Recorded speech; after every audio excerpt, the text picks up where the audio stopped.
Hai Nakama Squad, kembali lagi bersama Nakama Aquatics. Pas lagi ada rapat RT kemarin, tetanggaku ngajak aku ngobrol soal listrik di rumahnya. Kebetulan dia juga pecinta ikan dan punya banyak akuarium.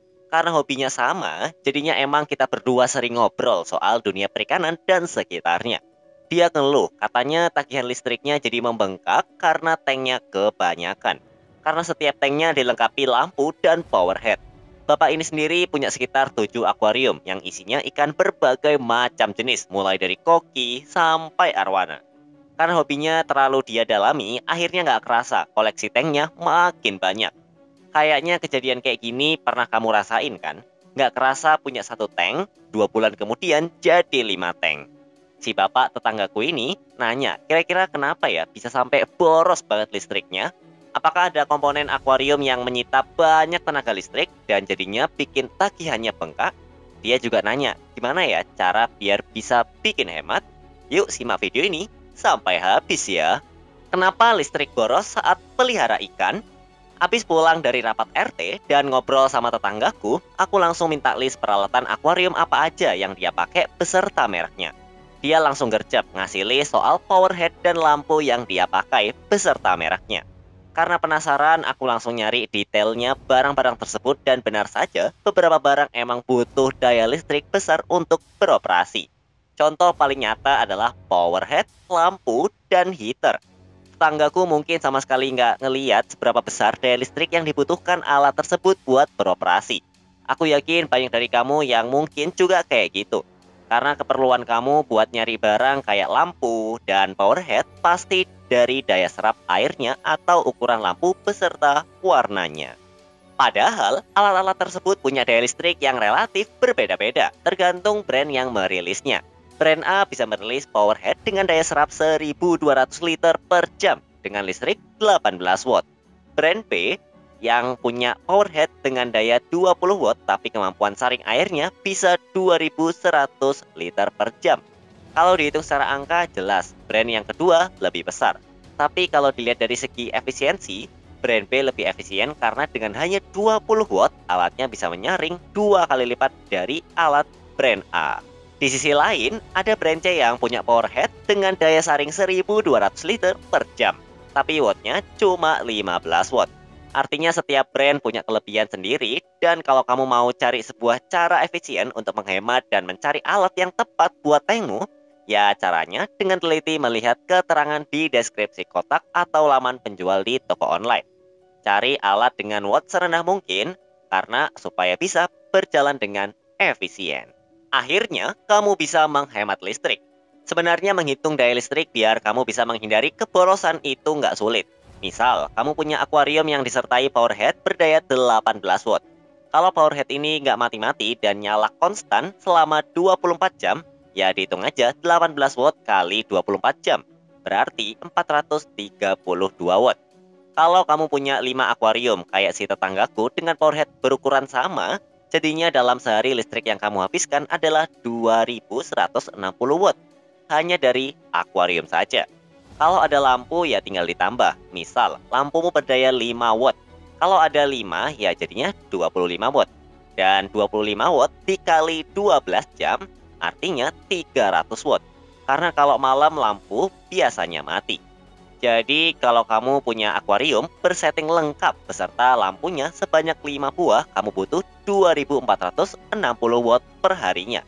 Jadi kalau dihitung dari kWh per harinya, ya tinggal dilihat dari tarif dasar listrikmu aja. Kalau rumahmu bisa dibilang 900 berarti tarifnya 1.622,4. Detailnya, kira-kira sebulan si bapak ini harus menanggung sekitar 121.000 hanya dari akuarium saja, belum dari peralatan lain. Listrik jadi mahal karena semua alat bekerja selama 24 jam, apalagi power head. Kalau dia berhenti sejenak saja, ikan-ikannya bisa gelagapan karena airnya berhenti terfiltrasi. Jadi mau nggak mau, alat ini emang harus nyala dan tetap berjalan seharian suntuk. Tapi balik lagi, semua itu kan digunakan untuk kebaikan ikan. Karena kalau nggak nyala sebentar, ikan bisa jadi kenapa-napa. Jelas tetanggaku langsung ketakutan pas aku bilang begitu, karena dia kepikiran matiin listriknya dalam beberapa saat. Idealnya sih kamu pikirkan dulu kalau mau pelihara ikan. Karena ya makin banyak ikan, ya makin besar juga pengeluarannya. Karena biayanya nggak cuma buat beli makan aja, tapi juga biaya perawatan termasuk listrik.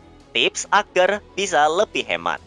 Setelah memantau semua merek alat yang tetanggaku pakai, akhirnya aku tahu sebab dari kenapa listriknya bisa boros. Alat-alat yang beliau gunakan emang rata-rata berwatt tinggi dan dinyalakan secara konstan. Tapi hal itu bukanlah hal yang bisa ditolerir karena kalau mati, ikannya bisa kena bahaya. Tapi namanya masalah pasti ada solusinya. Kamu bisa aja pelihara ikan dengan listrik yang hemat dan nggak mahal. Jadinya kamu nggak perlu ngeluarin dana besar buat setiap bulannya. Lumayan kan, bisa buat jajanin ayang. Lalu besokannya pas ketemu tetanggaku ini, aku terangin ke dia kalau alat-alat punya dia emang terlalu gede buat ukuran idealnya. Sambil cengengesan, tetanggaku bilang emang dia membeli barangnya tanpa ngelihat detail watt di setiap kemasannya. Karena dia lebih ngelihat ke spek dan daya saring alatnya. Lalu aku kasih tahu kalau sebenarnya setiap alat dari setiap brand punya daya listrik yang berbeda. Tapi nasi kan udah jadi bubur, karena sulit juga untuk nyuruh dia ganti semua alat di tanknya. Salah satu cara paling ampuh adalah memakai biofoam untuk filtrasi simple.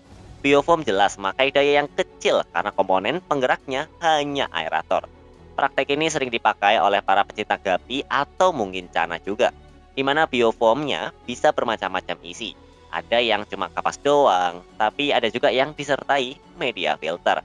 Semua ditaman ke dalam tank atau kerennya disebut internal filter. Cara kerjanya ya mirip, yaitu air akan dihisap oleh biofoam yang udah dihubungkan dengan selang aerator.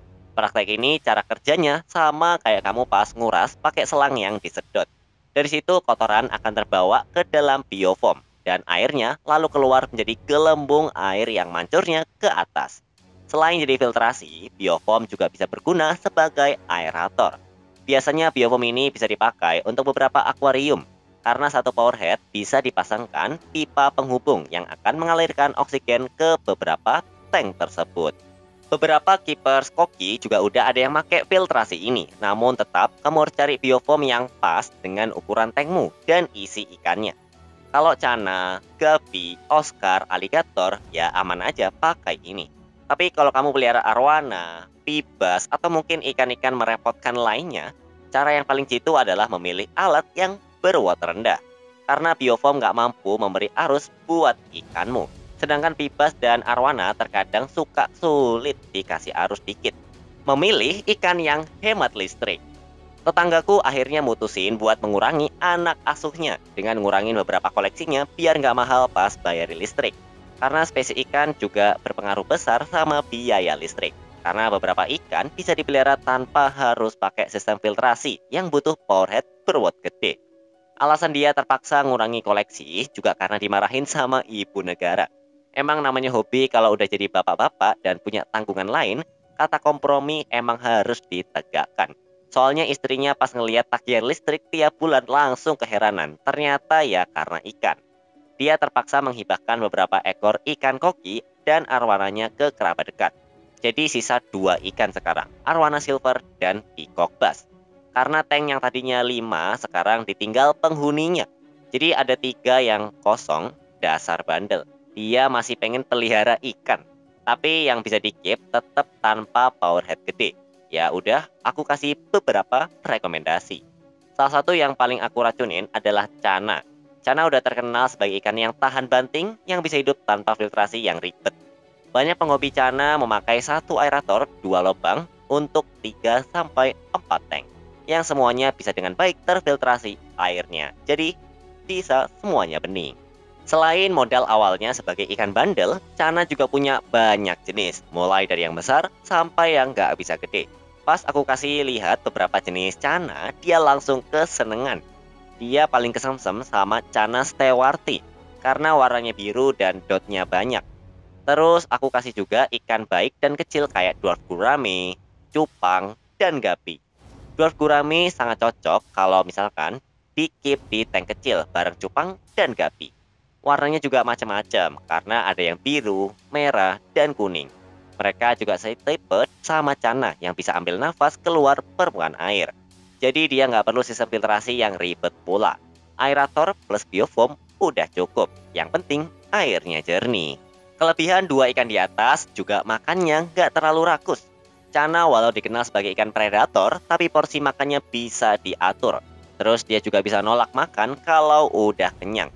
Berbeda kayak catfish yang nggak pernah berhenti makan. Sampai mereka muntah, nafsu makan cana yang biasa aja bikin mereka nggak menghasilkan limbah yang banyak. Jadinya air bisa maksimal terfiltrasi dengan biofoam. Kalau ikan kecil kayak gapi, dwarf gurame, dan cupang, mereka nggak butuh porsi makan yang banyak juga. Karena populasi diatur sesuai ukuran tank. Filtrasi berupa biofoam aja udah sangat cukup. Ditambah mereka nggak butuh arus. Jadi sistem biofoam yang lebih mengeluarkan air dengan menyembur ke atas nggak akan membentuk arus yang bisa merepotkan ikan. Kalau pakai biofoam jelas akan lebih hemat. Karena komponen listriknya cuma si aerator itu. Aku nerangin ke tetanggaku kalau aerator 2 lubang ini dibagi ke 3 semua tanknya. Otomatis daya yang dikeluarkan juga sangat kecil. Karena kan satu mesin untuk 3 akuarium. Karena aerator cuma punya daya sebesar 5 watt, kecil banget. Tetanggaku bisa menghemat 75% dari pengeluarannya dari 3 powerhead. Akhirnya beberapa hari kemudian dia beli cana stewarti dan beberapa ikan kecil dan jadi penghuni tank barunya. Selang beberapa minggu, aku tanya berapa tagihan listriknya. Dia bilang dengan mata berseri-seri kalau biayanya jauh berkurang dan ibu negara gak lagi marah-marah. Kesimpulan, memelihara ikan yang baik harus sesuai dengan kapasitas kamu sebagai keepers, baik dari segi materi, lahan, atau juga waktu. Karena memelihara ikan pasti akan menyita 3 hal yang menjadi komponen penting dalam kehidupan tersebut. Jadi lebih sesuaikan dengan kemampuan diri kamu sebelum nambah tank. Nambah tank dan nambahin lagi. Karena kalau salah strategi, kamu pasti punya pengeluaran yang besar. Karena pasti banyak dari kamu yang nggak mikir soal ini ketika mau nambahin tank. Padahal tank butuh energi listrik dan menggunakan energi listrik jelas butuh biaya. Gimana menurutmu? Coba tulis di kolom komentar ya. Sampai jumpa di video-video nakama akuatik selanjutnya. Dah.